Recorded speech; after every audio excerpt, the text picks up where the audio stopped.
Hello, everyone. I'm Jeff Steck from Tylerica Marketing Systems out of Austin, Texas.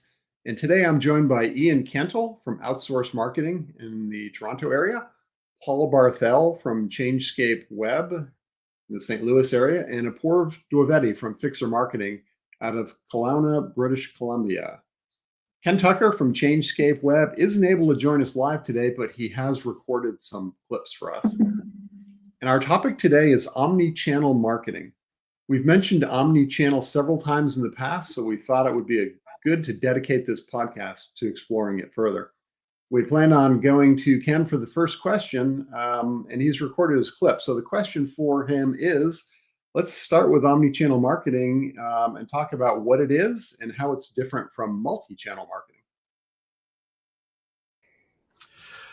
So let's talk about the differences between omni-channel marketing and multi-channel marketing.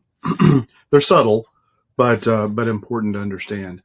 So omni-channel marketing is really an integrated approach where a company provides customers with a seamless experience across all channels, both online and mobile app, social media, offline, and even in their physical locations. Multi-channel is a little bit different. Omnichannel focuses on a cohesive customer experience across these platforms. Multi-channel is really about interacting with customers through multiple channels, and it can be both direct and indirect, but it's really giving the customer the choice and allowing them to engage in the brand in the way that they find to be most convenient. So I think the big difference here is really that omni-channel marketing is about integrating and having a cohesive experience across channels centered around the customer's buyer's journey, or as we use the marketing hourglass and duct tape. Multi-channel marketing, on the other hand, is about leveraging each channel independently to reach and engage customers. Now, I think, I know you guys are going to get into this a little bit more, but I think, really what's fundamentally key here is the business has to be honest with what they really want to accomplish. And if you're looking at an SEO strategy, you need to be doing omni-channel. If you're looking for a lead generation strategy that's really pure lead generation, it can be multi-channel. And that could be running Facebook ads and Google pay-per-click ads, maybe Yelp ads, LinkedIn ads, whatever is appropriate for your business. But it's going to be much more of a one-dimensional thing with the focus of generating immediate results with paid ads, but realizing that you're not building equity in the channels that you're creating to deliver value over the long haul. So it's an expense as opposed to an investment. Omni-channel can include both expenses and investments. And so I think it's really important for businesses to realize that. And look, not every business can afford omni-channel, and not every business should do omni-channel if they're, depending on the nature of their situation. I mean, if your primary business is getting business from word of mouth referrals, then that may be the channel that you need to leverage. And in that case, it's not a paid strategy. And you just need to make sure that you're maximizing that out. And you might want to think about having an alternative in case, there's a situation that happens where, those referrals dry up. But anyway, I'm a huge fan of omni-channel marketing. I think it's, for many customers, it's absolutely the right way to go.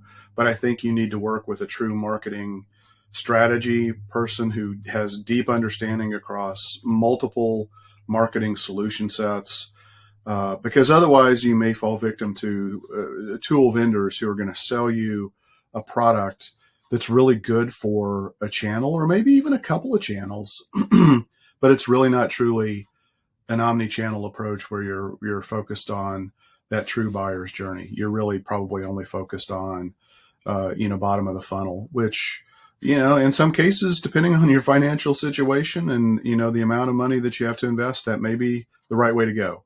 But I highly encourage every business to try to get themselves positioned to really be able to do an omni-channel marketing approach.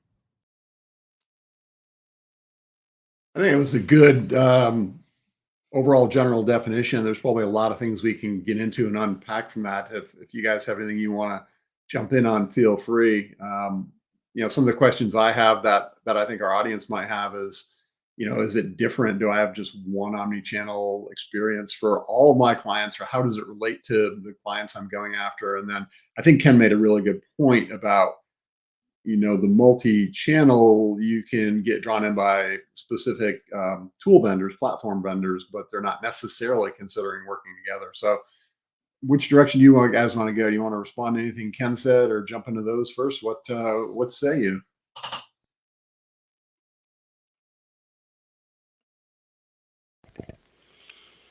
Ian, I think you're muted there. That's super helpful. Thank you, Apurv.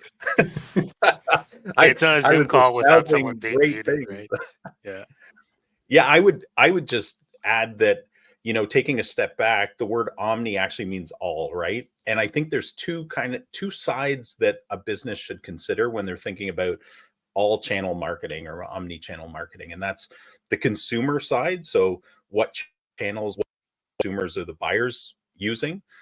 What does all channel marketing mean to them? And then all channel marketing to the business, because I think I think Ken really laid it out nicely in that not every business necessarily should be on all channels, especially if budget is a consideration, which it usually is. So I think it's important that you can kind of take the approach of omni-channel marketing from the channels you as a business choose and select. And I think that's different than what a lot of people understand omni-channel marketing to be. And I think the key to me about this is creating a seamless and streamlined communication path with the consumer or the buyer so that the channels that are available to them, they see it as there's no gaps, there's no hiccups, there's no real pauses. That if they are communicating with you as a business and you've offered several different channels to them, that is seamless. Meaning, so say somebody walks into your store, they're interested in a product, you offer to do a demo of the product. You take down their information, you give them the demo of the product. This might not be a great example, but then you want to reach back out to them if it's a long-term sale, right? So then you would, potentially send them something in the mail. You would potentially do a follow-up phone call. You would have communications with them, and you would need systems and processes in order to make that seamless. So, Bob, the salesperson, isn't sounding as if you've never had a conversation with this person before, which will put a hard stop to the communication. Yeah, I think that's a key, Ian. As you're talking, I was nodding my head. Yeah, if I've already gotten a product demo, don't send me an email saying, "Hey, would you like a demo?" Right? It's got to be Right. that cohesive, mapping the customer journey through, and not all operating, just different tactics operating independently. Yep. Any thoughts, Apoorv? Yeah, I mean, so Ian said something there, not every business needs to be on every channel. And I totally agree with that. That said, I think I don't even know why there's a debate that businesses should be on multiple channels. Like multiple channels should be the default for good marketing, right?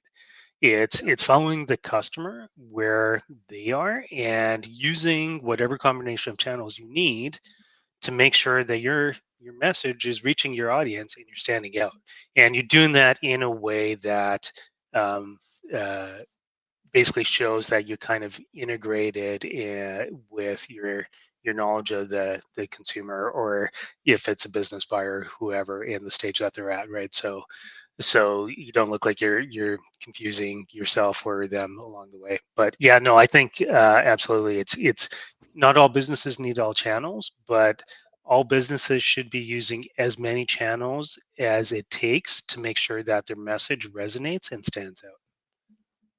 Mhm. Paul? No, I think the points that were touched on kind of leads into the next question. All right. Are we ready to move on then? Yep. Sure thing. All right. So, Paul, the next one is yours then. How relevant is omni-channel marketing to small or medium businesses? It's really relevant. And, you know, a lot of small businesses think that they can't afford it. That it's only for bigger businesses. It's complex. And there is some complexity involved in it. But, something we always talk about is strategy first. And this goes back to some of the points everyone made, is that you have to have a strategy, and not all businesses, when I say that strategy, you need to figure out what channels are your ideal clients on. And those are the channels where you need to so if your ideal clients aren't on Pinterest, then don't spend a lot of money and time on Pinterest or LinkedIn, whatever. If your clients and ideal customers aren't on a certain channel, you pretty much need to have a presence, but don't focus on that. And that goes back to strategy and identifying who your ideal client is and what platforms they're on. And I don't think it's a debate anymore. Your clients are going to be on these different channels. So let's say you're a siding company. You can have clients from 25, 30 years old up to 65 or 70 years old. Okay, so they're going to be on different channels. So it's not an option. You have to be where your customers are, or where your potential customers are. So with the right strategy, it can be done. I mean, I'm not going to say it's cheap or inexpensive. You are going to have to spend some money, but it can be done affordably, and it can help you compete with bigger companies, and it can also lead to increased conversions and increased customer loyalty, because we've talked about this in the past. Look, the customer is in charge. This isn't like 20, 30 years ago where you had a couple channels out there and you could dictate the buyer journey, and that's not the case anymore. And if you are not communicating with your customers and potential customers on the platform or the channel that they're on, they'll just move on because they have options and they know they have options. And by the time a customer has contacts your business, they've already done a bunch of research. They've probably already eliminated 15 different companies, and you made it to the short list. And so you better consider that and communicate with them on the channel or the platform where they are.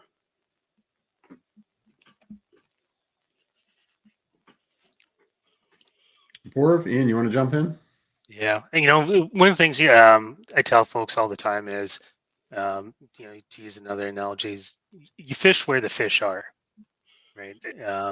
If the fish aren't in a particular location or side of the pond or whatever, there's no point in casting your fishing line there, right? So you want to find where the fish are, and that's where you want to fish. And I think that's kind of like the whole principle behind what Paul is talking about there, right? Is use the channels that make sense for your audience. So if they're on certain channels or platforms, that's where you want to be. If they're not on certain channels or platforms, don't waste your time. There's no fish. They're not going to bite. You're just wasting your time. Yeah, one of the things that I get really excited about, and it's so, even though I said like not every business needs omni-channel marketing, I think the part that gets me really excited right now is some of the technological improvements that are happening. And we're going to get into tools later on, but just at a high level, the technological improvements happening in some of the CRM marketing automation tools really get me jazzed up, because what they allow you to do as any size business is to be accessible on all channels. So even though we're lasering our focus on where our ideal clients are, and we should be, there's some of these new tools make it totally seamless for you, for the consumer, and for your team to support it in order to support, every possible communication channel, basically all in one tool. And it's not just tool centric. You have to have the right people, you have to have the right systems and processes in place in order to manage those communications, of course. But up till now, it was very difficult to do this, right? You need to have your Facebook Messenger open, you need to have your Google Business Profile. Like, it was untenable for most businesses, especially small businesses, to do this. But now with some of these technological advancements, plus with the improvements and the integrations of AI, artificial intelligence, in some of these tools, it's just opening some doors that didn't exist, especially for small businesses previously. And that's pretty exciting to see in the industry. So it sounds like you're talking about a CRM with a unified messaging system. Absolutely. Yep. Yeah, it's my thoughts as all of you were talking, and Paul's answer especially, the going back to what Ian said, Omni means all. It does, but it doesn't mean all available. It means all that matter to your clients. So we want to be, again, tying it back to what you guys said, meet your clients where they are. And when we talk about ideal client personas, most businesses have more than one. So you may have several different definitions of what an omni-channel presence looks like for each of those clients. But it's use the tools that are available, integrate them well together so that you don't have those disjoints of what a multi-channel approach might be of, hey, I was just in the store, I saw the demo, and then I get an email said, would you like to sign up for a demo? No, you need to integrate all the information available, probably through a CRM where you're tracking where each person is in their buyer's journey and what they need next, through your process where you lead them down the path that really it's you lead them down the path they want to go on, right? And that's where the strategy and the ideal client research comes from, knowing what those paths look like. People want to buy things, but they don't like being sold to in general unless it's the style they're looking for, right? That's the path they want to be on. So how do you use the tools, and the newer tools especially are more helpful with that to facilitate that overall customer experience and the buyer's journey, to get them from A to B. We ready to jump to the next one, or any other thoughts on that? Yeah, I think we're ready. Sounds like we're over to Apoorv then. Apoorv, what are the benefits of adopting an omni-channel marketing approach? So everyone's been talking about omnichannel and what it is. I think, and I said this already before, but I think omnichannel is the default for good marketing, right? So good marketers use omnichannel, and the reason why I say that I think it's the default for good marketing is because customers don't just use a single channel or a platform, right? So all of us are duct tape marketing consultants. We talk about something called the buyer's journey, which is essentially just following the customer journey. So the customer, what are all the different channels and what are the steps that they're going through that they need to become aware of your business? They become aware that there's a solution to a problem that they have. They become comfortable that you can actually provide that solution to that problem. They become comfortable that they can trust you and that you're credible. There's some type of incentive or call to action for them to move forward and make that purchase, or at least the next step in that process. So, if you kind of break down all those steps in the buyer's journey, it's omnichannel is about matching the message and the channels to the stage that the customer is in. So, good marketers have known this for a long time, right? It's not just about your message, it's about getting your message heard and repeating it enough times so that the customer remembers. Way back in the old school days, like Mad Men and TV advertising from like the 60s, 70s, 80s, there was two metrics that they looked at: reach and frequency. So reach was the size of the audience, frequency was how many times you repeated your message. So even going back 30, 40, 50 plus years, good marketers knew that you need to repeat your message. And the more often you repeat your message, the more likely it is to be heard by the customer. Omnichannel takes that a step further and says, okay, not only are we repeating the message, but we're going to repeat that message across different platforms, right? And the reason why that's important is if you take a look at people and how people learn and how people communicate, everyone's different. But there's generally kind of a few different buckets. There's people that are visual, there's people that are auditory, and there's people that use their senses or are kinesthetic. So if you can match your message or repeat the message in different ways so that people see it visually, some people they get the auditory message, they hear it, some people there's kind of more of that sensory kinesthetic side to it. The more combination that you can do of that, the more successful you're going to be throughout delivering your message and taking customers through that journey pipeline. Now, sounds complicated, but it really comes back to, at the end of the day, understanding your customer. So who is your target customer, and being able to pick and select those channels that are going to work to deliver your message out to customers. So, I mean, if you think about everything I just said there, frequency, repeating messages in different formats and styles for different types of communicators and different types of learners. If you're doing that and your competitor is only doing a single digital channel, say on Facebook or Instagram or whatever, you're just gonna your message is just going to resonate so much better than the competitors out there. And so that's kind of the key benefit with omnichannel is when you're doing that, you're repeating the message, the customer's hearing it, seeing it, feeling it, and you're just going to be a lot more successful than the other firm out there, the competitor out there that's not doing that, that's just focusing on a single channel. And I mean the data behind it absolutely supports it as well, right? So yeah, there's more steps to it. It's not as easy to put together, but if you understand your customer and you can put that in place, you will see the results.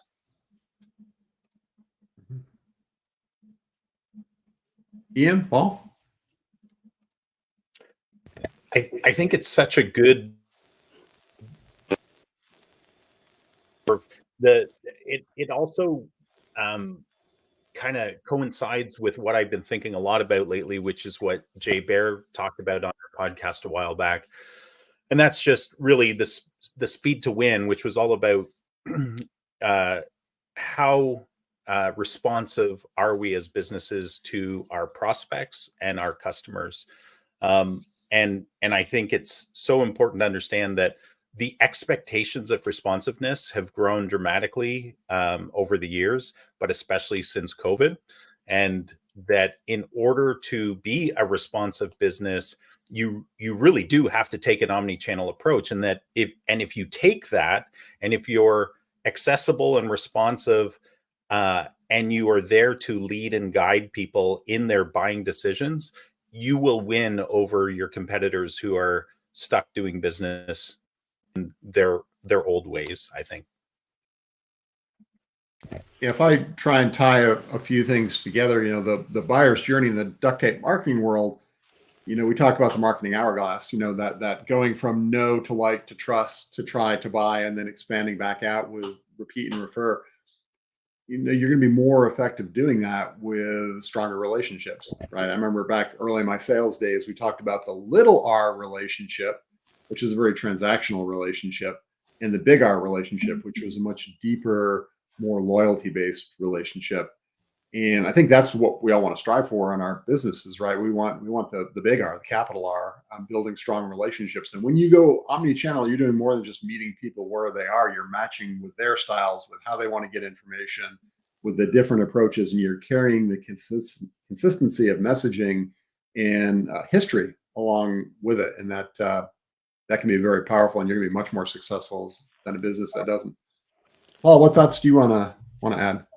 Well, I think, look, we live in an always on, always connected world. And like Ian said, that expectations of the customer as far as speed of response has change, even if it's an automated response, after hours kind of thing. And I think what small businesses need to realize is it used to be that those expectations that people had were really for bigger businesses. They expected a bigger business to be responsive 24/7. And they didn't expect that nearly as much for smaller local businesses, but now they do. Like I said, even if it's an automated response, that expectation is still there. And if you don't respond quickly, and I mean within a matter of minutes, and that's where the automated response comes in, they'll just move on. And that, I think a lot of small businesses don't realize that expectation is there of them as well. Mm-hmm. All right, ready to move on to the next one? All right, that's me. The question is, how can a business get started with omnichannel marketing? Maybe it seems obvious, but take inventory, right?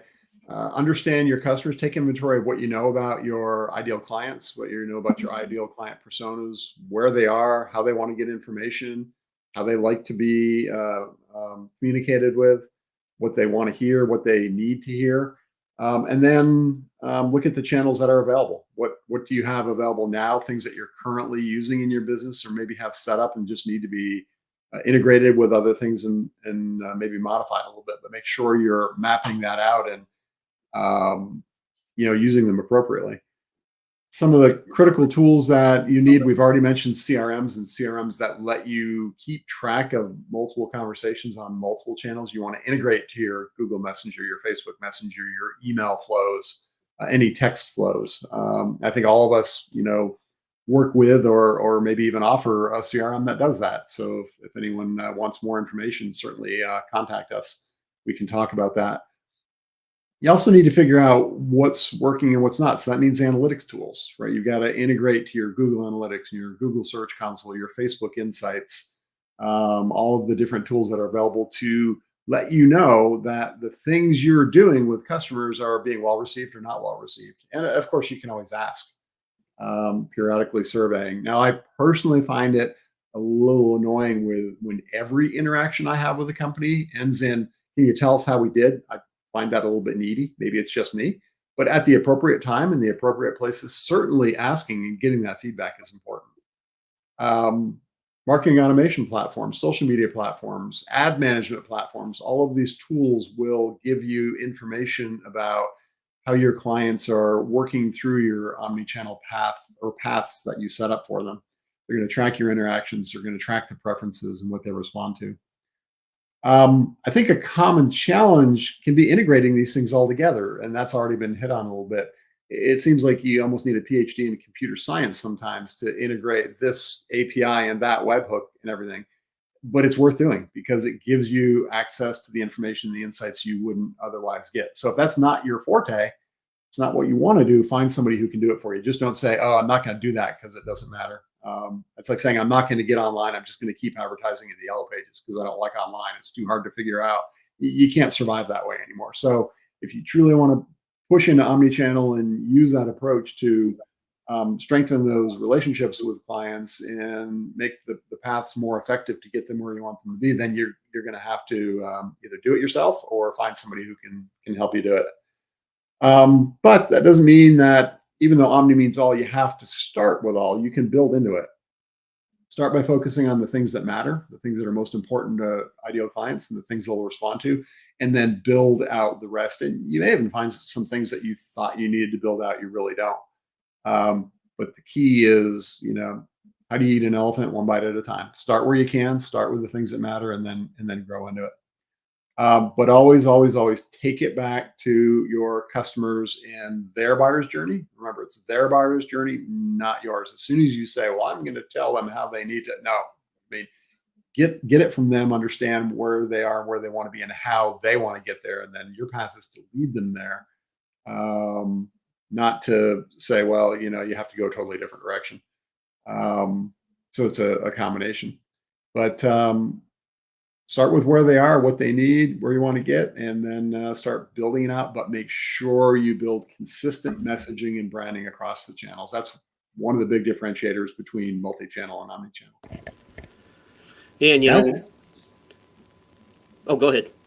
No, I was going to say, guys, open up. What I hate getting on a big ramble like that. So Oh no, so something you said, and I think it's, you talked about I agree with the surveys about you don't send out a survey with every single interaction. I agree with that, but I think that the surveys and the customer relationship, as you talked about it, the big R and the little r, I think that's going to become more and more important, because in this move towards privacy that we've all seen and being anonymous and cookieless world that we are moving into, pretty much have moved into, the analytics data has become less specific, if you will. It has become broader.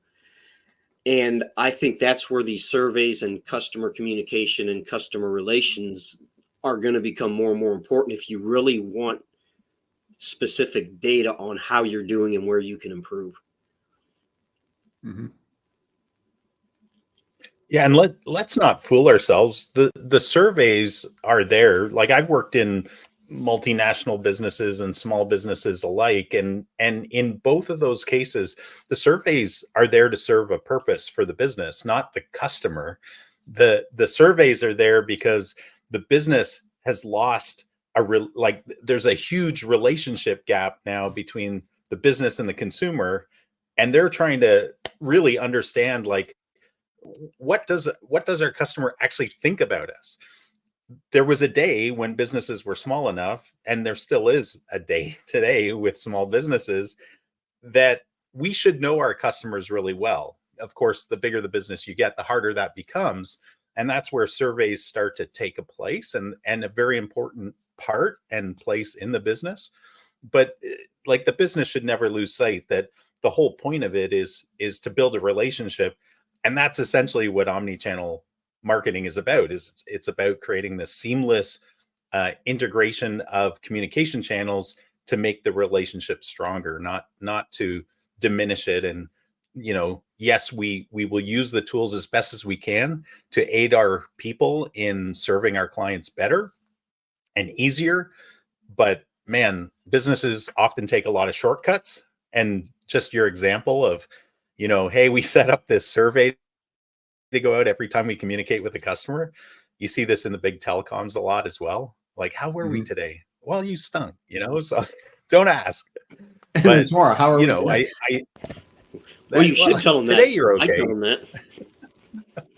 Yeah, I think survey, I don't want anyone to misinterpret what I said. I think surveys are important and they have a place. I think when they're, and I do too, when they're not used appropriately, when they're abused. Like, I literally have one company I work with that every single interaction, I get an entirely separate email asking me to, so A, I have to, process that email, and then B, it's like, no, does every interaction I have with you really require feedback? Like I said, it seems a little needy. But to me, when we talk about omnichannel and about it being strengthening the relationship and building the process, it's a detractor. I actually get annoyed, and my opinion of that company goes down. Now, I'm still working with that company because I like their product, I like what they do, but it lowers my opinion of them a little bit, if that makes sense. So I think, again, it's important, but do it right. Yeah, I think that's true of any communication channel, because you see it with email. There's some, some companies out there, some businesses, that they'll send you 2 or 3 emails a day. I don't mean a week, but a day. And it's like, all you're going to do is piss people off. Okay, you're not helping yourself when you do that. Yeah. Yeah, and it's so, to take it back, that point back to the omni-channel approach. If I have the opportunity to say, hey, don't send me an email every day, send me one once a week, send me one once a month. Now you're catering to my preferences and how I want to be communicated with, and meshing that into your channel. But if I don't have the choice, it's all or none. It's like, well, I wouldn't mind getting the information from you. I just don't need to see it every day. I did an Alaska cruise. My wife and I went on an Alaska cruise in June of last year, and I get daily emails from the cruise company. Now, how often do they think I'm going to take a cruise? At some point in the future, we probably will do another cruise and make cruise with that same company, but I don't need a daily email from them. But they know that every day you're thinking about going on a cruise. You want to be on that cruise. It's also a numbers game, right? And that's where I think you've got to be a little bit careful. I think that technology and the things you can do with technology has maybe translated some things into numbers games. Ian, you talked about businesses knowing their customers and understanding their customers. And I remember an ad, I think it was an airline probably 10, 15 years ago now, I was talking about with the rise of all the technology, we've lost sight of our customers and who they are. So the manager starts handing out tickets, go meet your customers. Of course, there's a promotion for the airline. But I think that point is the personal touch and the human touch still is important, even though it's omni-channel. The human touch and human interaction is one of the channels, right?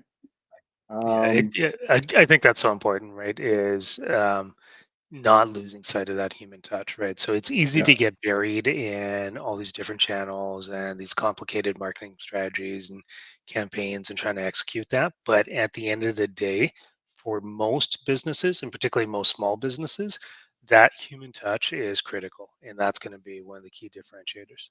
Yeah. So again, it's one of the channels, and it could even be triggered by technology, right? In a CRM, you could have a reminder to, hey, it's been X days since you talked to this client. Call them up, see how things are going. Are we ready to move to the next one? I think it dovetails into this pretty nicely, but I don't want to cut anyone off. We good to go? Yeah, I think so. Ian, the next one's yours then. What are some of the challenges around omnichannel marketing? Yeah, I think you've raised some of them already. One of them I want to raise though is I don't know a better term for it, but like software confusion. So you talked about how integrating everything and having a CRM system is really important, but I get so frustrated by businesses that get wooed or the sparkly lights of bullet points in a sales presentation tell them that there's one bullet point that says omni-channel marketing or something. I see this all the time in dental marketing. So they have practice management software, which is really the main software they rely on for managing the practice. And there's always a few bullet points about marketing, and so they feel like, okay, we're in good hands, we can do our marketing through this software. And then they learn that you can't do what we want to do to be effective through this software. So a needs analysis is the solution to that. Like, understand what your needs are today, what you're trying to accomplish, and try to foresee with all the trends that are going on what your needs will be tomorrow. And then just make the best decision you can. But just to talk about really what that challenge is, when you look at all of the different moving parts that make up an omni-channel approach today, they include things like your customer relationship management software, your CRM. So how do we manage the relationship with our customer and track it? Service delivery systems, practice management systems, email marketing, SMS texting and direct messaging with social networks, website inquiry forms, call recording and tracking, calendars and appointment scheduling, proposal management, bookkeeping and invoicing, project management. Like it's endless of the touch have with prospects and customers, right? So not every software is going to be able to do everything, but you want to make sure that you're choosing something that's going to, again, meet your needs today and meet your needs tomorrow. But the first step is to really understand, first of all, what are our needs, and doing that before you get dazzled by software demos. I think another challenge is, and this is often overlooked because we live in such an online world today, but you should not forget that for many businesses, you have this coalition of online marketing and offline marketing.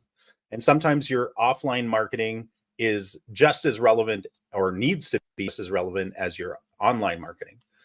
But you need to integrate those somehow in the eyes of the consumer and also in how you communicate, right? So there's lots of ways to do that. And some of the software out there can help you with that. But really, that's more of a strategic decision. How are we going to intermesh all of the different ways we communicate with people? Sustainability is one of the big issues I see in marketing, period, but especially from an omni-channel marketing approach. Sustainability, and what I mean by that, I'm not talking about, the green movement, eco-friendly. I'm talking about how do you sustainably deliver excellence as a business in omni-channel marketing? What are you going to do as far as, first of all, are you serious about it? Are you going to put time, energy, and money towards it? Because that's what it takes. It takes time, energy, and money. You're going to have to allocate resources to communicate, whether it's through one piece of software or a couple, right? But who is going to do that? Who's going to create this seamless communication path with people who are reaching out to you? Meaning, a lot of people get dazzled by like, hey, I can turn on instant messaging in my Google Business Profile, but if nobody's answering it, like, people expect instant messaging to be instant. So if you're going to turn it on, you have to respond. I've had lots of clients we've taken on who have turned that on because Google was really pushing it and they made it super easy to turn on. But then, we come in and we do an audit for them and we find all these messages that have never been responded to. That's a lot of business being left on the table. So you need to be very serious about it. You need to consider what resources you're going to put towards it. And then, keep an eye on the trends. So, are people's communication patterns changing over time? Are we seeing a younger generation who wants to purchase our product or service? And if so, where are they spending time? You talked about the buyer's journey and ideal clients, right? Those are big challenges for a business. And none of this is one and done. You need to continually review, adapt, improve your strategies and how you do this. So again, it's all about how do you create a seamless and timeless communication path with prospects and clients. And so, there's privacy things you should also consider. If you're on all of these different channels and if you're retaining a lot of information, make sure you tell people that you're retaining this kind of data in order to serve them well. And of course, you can have privacy policies with all of the listings of how you do this. But you should be doing that because that's what people expect today. And if they want you to delete their information, you have to have that at your disposal as well. But those are some of the biggest challenges I see in omnichannel. It's both the technology and the people aspect that I think is most challenging to most businesses right now. Mm-hmm. Ian, something you said about with the Google messaging, the unfortunate reality, I think, for a lot of small businesses is that you're right. Google makes it real easy to turn it on. And if it's instant messaging, people expect it to be instant. But the reality, that's especially with the younger generation. By younger, I mean even people, 35, 40 and younger. That's what they expect. And you have to figure out a way to make that work in your business, because if that's what your customers expect, then that's what they expect. And that's the reality that we live in. And or just turn it off. If you can't do it, the problem with turn it off, right? Until you can do it. Yeah. And that's like the conundrum, if you will, is that sure, you can turn it off, but if that's how people want to communicate with you, that's business that you just lost.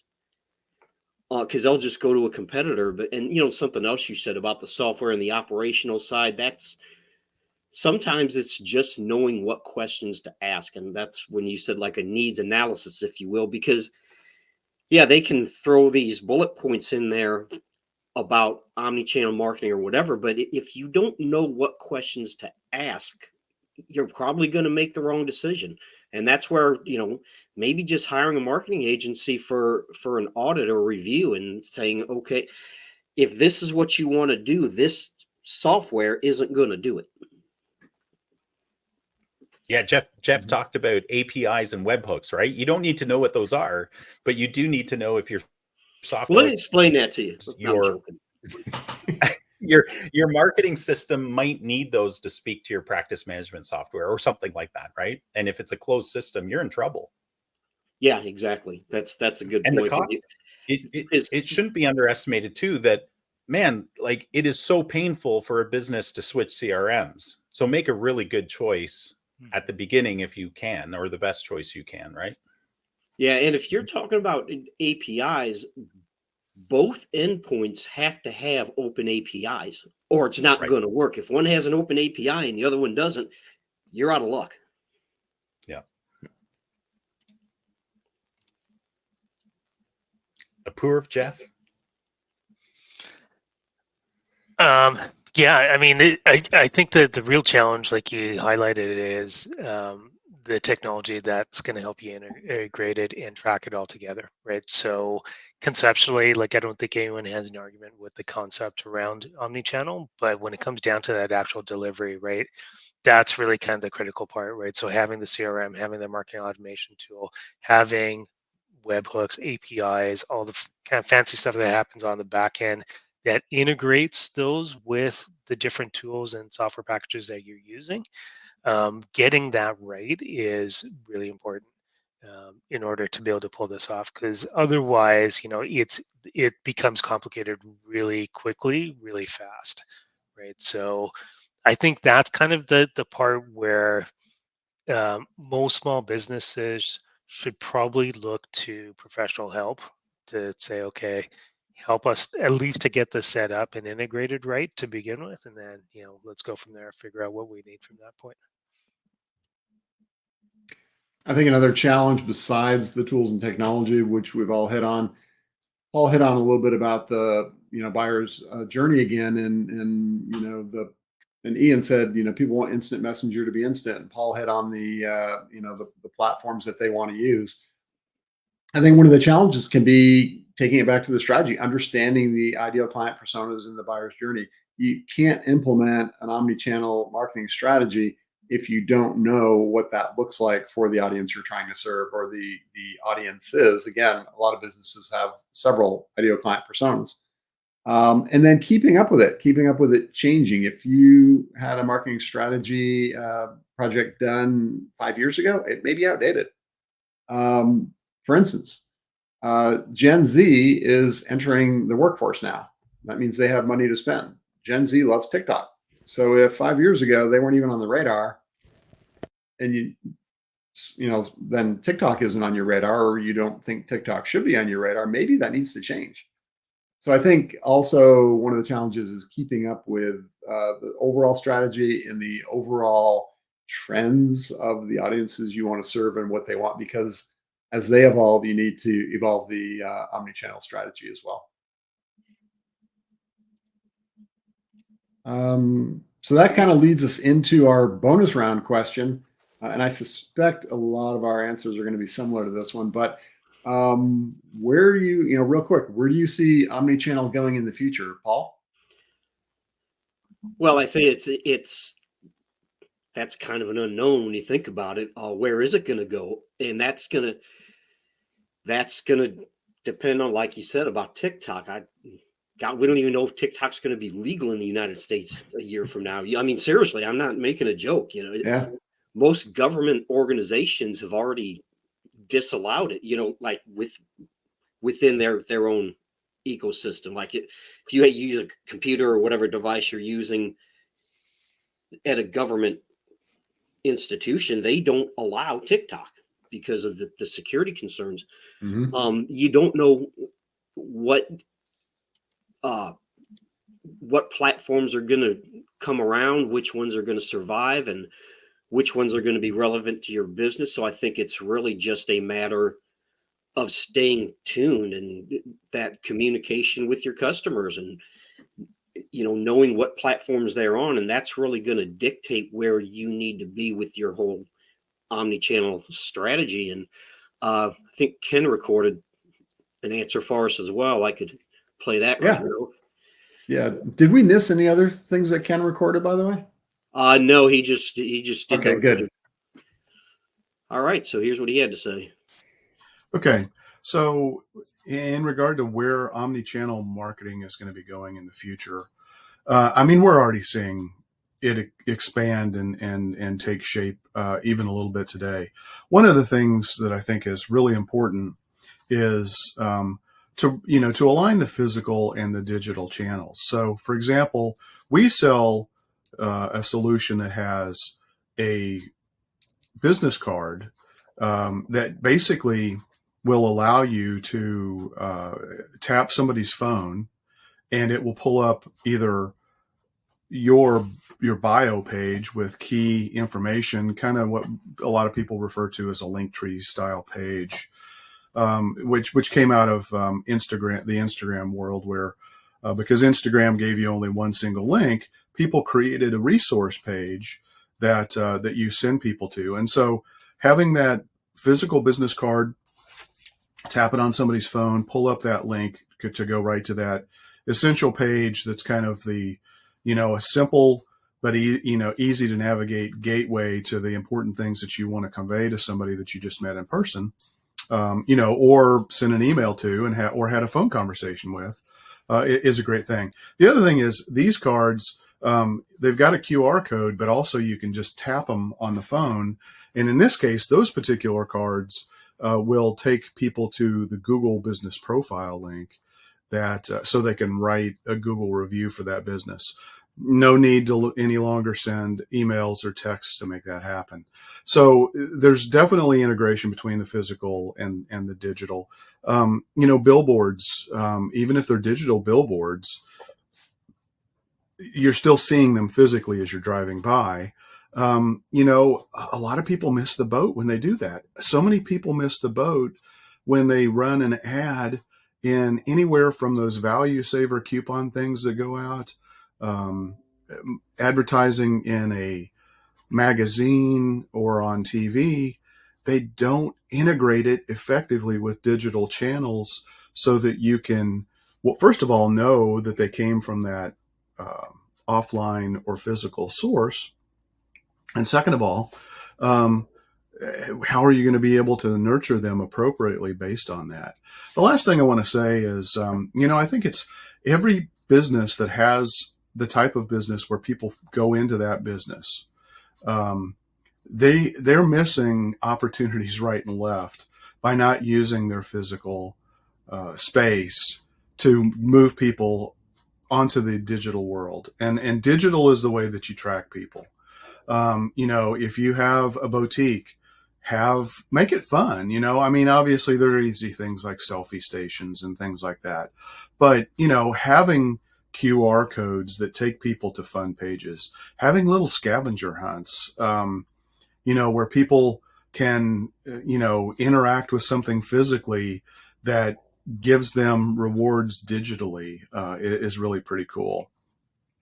I think even, text marketing in a certain sense is kind of that bridge between physical and digital, because you're getting something onto somebody's physical device on a phone. You're sending them a message and you're getting them to take action based on that message that you're delivering to their phone.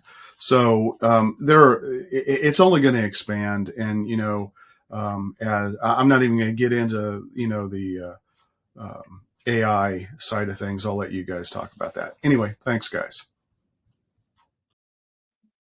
Yeah, I think Ken mentioned the integration from physical to digital. One of the things that we have been experimenting with for a couple of clients is postcard retargeting. So people get retargeting. Somebody visits your website and then they start seeing ads online in Facebook or wherever. Postcard retargeting is they visit your website and then they get a postcard in the mail. And you can tailor that. This goes back to the omnichannel and the understanding people's interests in their journey. You can tailor the postcard they get to where they've been on your website. For instance, if you're a car dealer and they're looking at SUVs, they can get a postcard in the mail about SUVs. And if they're looking at sports cars, they get a postcard in the mail about sports cars. So you're tailoring your communications to the individual interests. Let me jump in, go around the screen as the order I've got them. Ian, where do you see omnichannel going in the future? Yeah, I shared earlier just how excited I am about how some of the tools, especially economically viable tools, are becoming more and more accessible for I would say for marketing agencies at this point, that we're able to deliver an omni-channel approach for our clients. It's not. I would say that I haven't seen a very solid trend yet for, you know, CRMs, practice management software with omni-channel capabilities that are direct to business, meaning not having an agency in the middle. And part of that is just because it's still complex on the back end to make sure all the different pieces are working properly and that the strategy is in place, right? So I think that's a big trend that's happening. I have no doubt that all of the tools will be adding more and more capabilities over time. But you know, if you really want a good needs analysis done, you know, reach out to an agency. The other thing I get excited about is what I would call AI or artificial intelligence supplemented or supported omni-channel marketing, meaning, you know, there are tools out there and we're testing them just like everybody else, where you have, you know, instead of live chat, you have an AI chat bot, right? That's answering people's questions, and it's a smart chat bot. It learns over time. And those are very cool. There's always, at least at this point, a disconnect, right? There's always a point where, you know, somebody's like, you're an AI chatbot. Okay, can I talk to a real person, right? And that's okay. That's not a bad thing necessarily, because you're helping equip people to find the answers they want. But it's the AI supported part that I think is really exciting for businesses, because on the back end of the system, you can have AI doing stuff that will help you as a business serve these people better from a communication standpoint. So whether that's you know, AI supported responses that are that you approve to go out. There's systems like that right now, so it doesn't just automatically go out, but you know, it might craft an email response for you as a team. You look it over, you tweak it, you modify it. There's stuff like that happening right now that I think is really interesting. And as long as it helps you, it's yes, it saves you time and money, but that's not the focus. If you can keep your eye on the ball, which is how do I communicate better with people that are trying to communicate with us, I think that's the real key. Mm-hmm. Apoorv? Yeah, I mean, just building off of what Ian said there. So on the AI side, you know, I haven't really seen anything today like you guys were experimenting with all sorts of different AI technologies, and we have been for a few years now.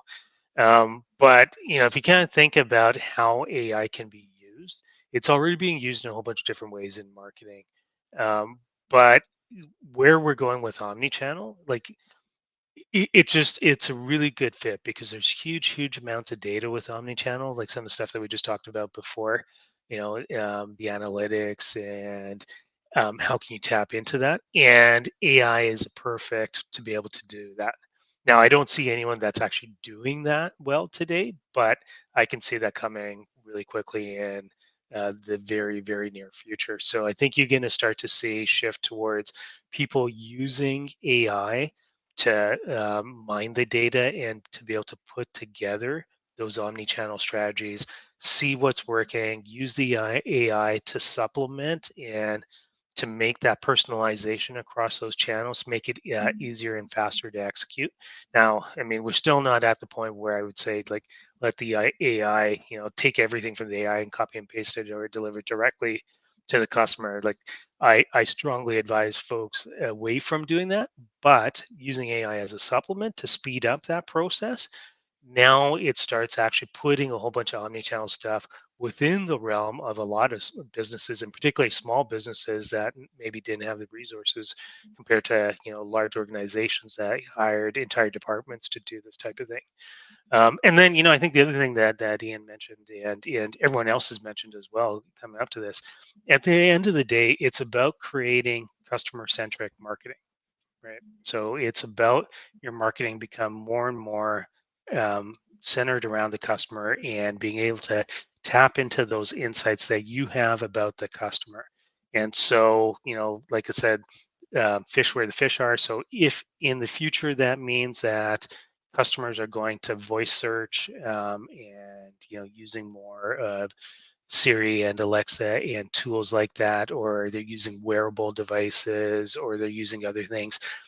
You just need to keep on top of that. So every business will need to keep on top of that. And the important thing is not necessarily to focus on the different technologies, but it's to focus on the customer and keep the Mhm. customer at the center of everything.